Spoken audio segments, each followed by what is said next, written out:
Cuando la vela se apaga, empieza el miedo.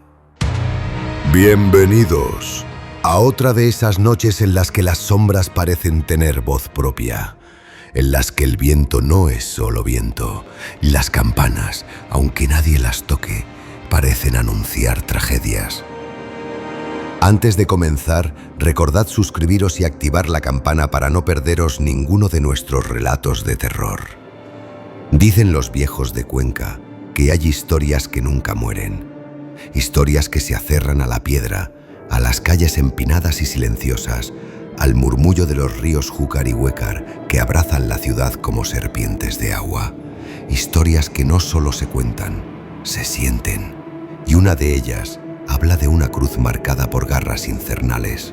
Una cruz que, aún hoy, muchos se atreven a mirar, pero pocos a tocar.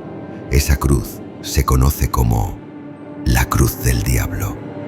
Pero para entenderla hay que volver siglos atrás, a una Cuenca medieval que respiraba religión, pecado y secretos.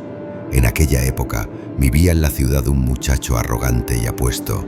Era hijo del oidor de la villa, un hombre influyente, de linaje respetado, pero aquel hijo no heredó la nobleza del padre, sino algo mucho más oscuro, un ego insaciable.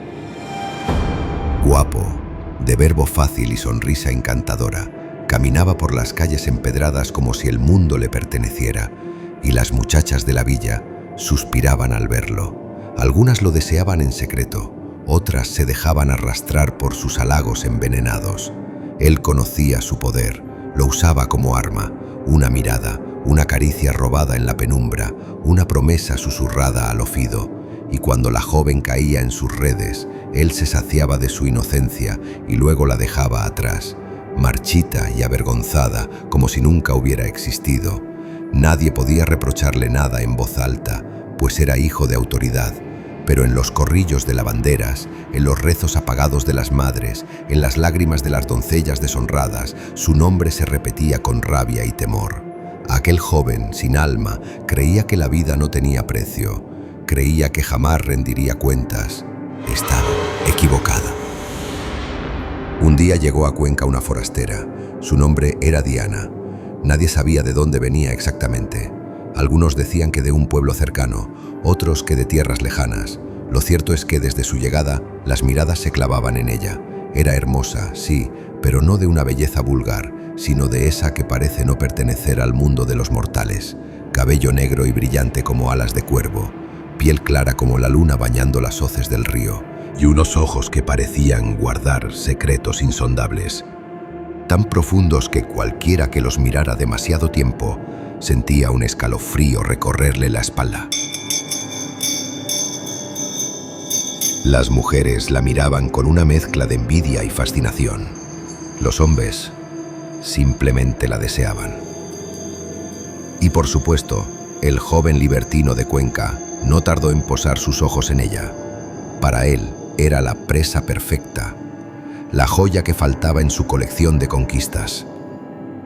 El muchacho, confiado en su magnetismo, comenzó a cortejarla. Palabras dulces, regalos, promesas de amor eterno. Pero Diana no caía en su trampa. Le sonreía así, con un gesto ambiguo, casi divertido. Y cuando él creía que había avanzado un paso, ella lo rechazaba con firmeza. No eres tú quien puede poseerme, Le dijo un día, mirándole con ojos serenos. Aquella respuesta lo enfureció. Nadie lo había rechazado nunca, nadie había osado ridiculizarlo en público. Pero lejos de rendirse, su obsesión creció. Cada día inventaba una nueva excusa para acercarse a ella. Cada día recibía la misma respuesta, un muro frío, un no absoluto. Los rumores empezaron a extenderse. Algunos decían que la muchacha era demasiado pura para un libertino como él. Otros susurraban que había algo extraño en esa forastera, algo que no era de este mundo. Él, sin embargo, no veía advertencias ni presagios, solo veía un reto, y estaba dispuesto a todo por vencerlo. Llegó entonces la víspera del Día de Todos los Santos. El viento soplaba con fuerza entre las casas colgadas de Cuenca, las campanas repicaban solas con el embate de la tormenta. Esa tarde, el joven recibió una carta. Era de Diana. Con letra elegante y femenina, lo citaba en la ermita de las Angustias a medianoche. Le prometía que por fin, esa noche, sería suya. El muchacho, eufórico, creyó que había ganado. Creyó que, tras tantos rechazos, ella había cedido al fin. Creyó que el triunfo estaba en sus manos. Lo que no sabía era que esa carta no era un premio, era una sentencia. La noche cayó oscura, rota por relámpagos que desgarraban el cielo.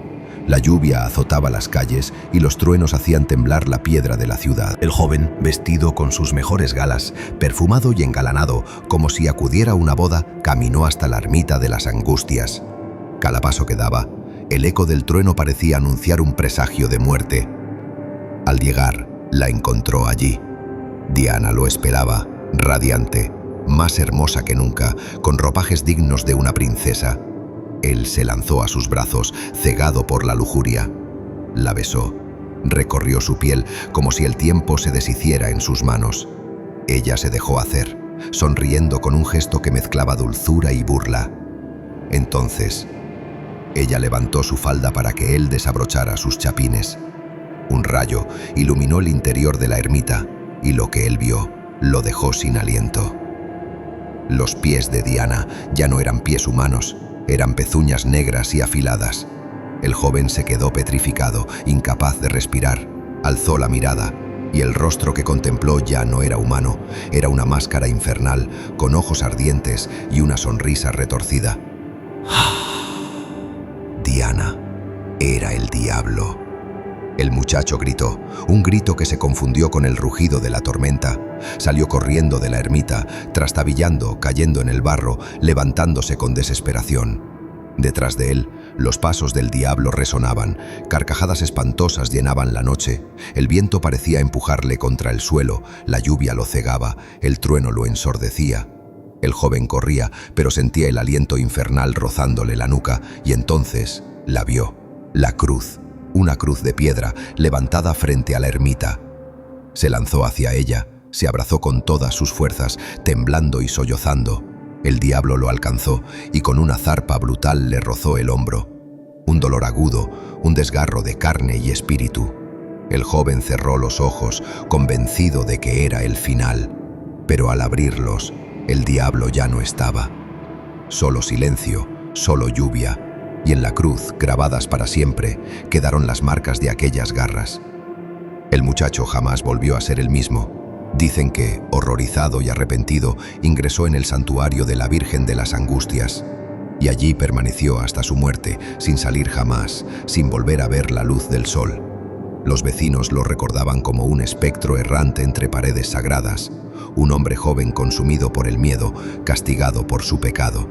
Y la cruz, frente a la ermita, aún muestra la cicatriz de aquel encuentro, un recordatorio de que el diablo puede disfrazarse de belleza y de que la soberbia, la lujuria y el desprecio por los demás siempre tienen un precio. Aún hoy, si visitas Cuenca, puedes acercarte a la cruz del diablo.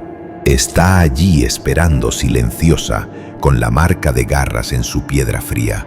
Algunos aseguran que en las noches de tormenta se oyen carcajadas extrañas cerca de la ermita. Otros dicen que han visto una silueta femenina, hermosa y radiante, que sonríe a los viajeros antes de desvanecerse en la oscuridad. Si alguna vez lo haces, si alguna vez te atreves a acercarte en la noche de difuntos, No te fíes de una sonrisa demasiado perfecta. porque puede que detrás de ella Te espere el diablo. Y así termina la historia de la cruz del diablo. Antes de marcharte, recuerda suscribirte y activar la campana para no perderte ninguno de nuestros relatos de terror. Nos veremos pronto, en otra noche en la que las sombras tengan voz.